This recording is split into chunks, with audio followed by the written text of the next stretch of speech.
जोधा बेटा, हम जानते हैं कि तुम्हें सदमा पहुंचा है, लेकिन हकीकत को कबूल करने के सिवा कोई रास्ता नहीं है। नहीं अम्मी जान, किसी बात से आघात होकर या अपना मानसिक संतुलन खोकर हम ऐसा नहीं कह रहे। हम जानते हैं कि शहंशाह जीवित है, वो सुरक्षित है, पर कुछ नहीं हुआ है, वो सुरक्षित है। जोधा बेगम, उनकी शमशीर और उनका जिरहा बख्तर, उस पर लगा ये खून का निशान, आप क्यों नहीं समझ रही? हमने शहंशाह को खो दिया।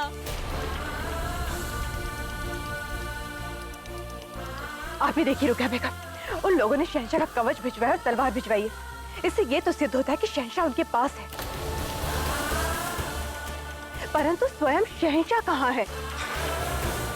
अबुल माली बहुत ही घमंडी और नीच व्यक्ति है। यदि उसने शहंशाह की हत्या की होती तो उनका शव अवश्य भिजवाता, तमाशा बनाता, परंतु शहंशाह का कवच है, उनका शरीर नहीं। शहंशाह की तलवार है पर हाथ नहीं, और शहंशाह का मुकुट है पर सर नहीं। इसका अर्थ यही है कि शहंशाह जीवित है, सुरक्षित है, उन्हें कुछ नहीं हुआ है, और ये बात स्वयं अबुल माली हमें चीख चीख कर बता रहा है।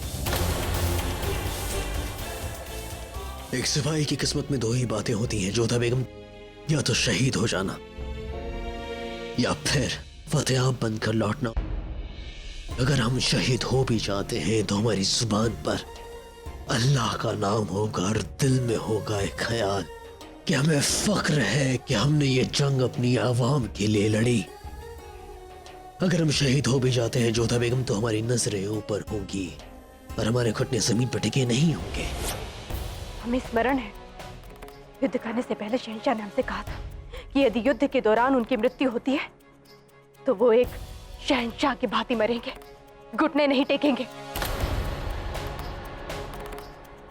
और उनके अंतिम शब्द होंगे अल्लाह। अपने आप से पूछिए अम्मी जान, क्या आपका पुत्र इतना निर्बल हो सकता है कि किसी के सामने घुटने टेक दे? और रुकिया बेगम, आप बताइए, आपके बचपन के दोस्त क्या इतना कायर हो सकता है कि अपनी जीवन की रक्षा के लिए किसी के सामने घुटने टेक दे, किसी से भीख मांगे?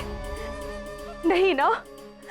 इसलिए तो हम कह रहे हैं कि शहंशाह जीवित है, सुरक्षित है, उन्हें कुछ भी नहीं हुआ है, कुछ नहीं। हम मानते हैं जोधा बेगम कि ये यकीन करना थोड़ा मुश्किल है, मगर जंग में ऐसा होता है जोधा बेगम। युद्ध में चाहे जो नहीं पता, हम बस इतना जानते, हमारे पति एक कायर की मृत्यु नहीं मर सकते हैं।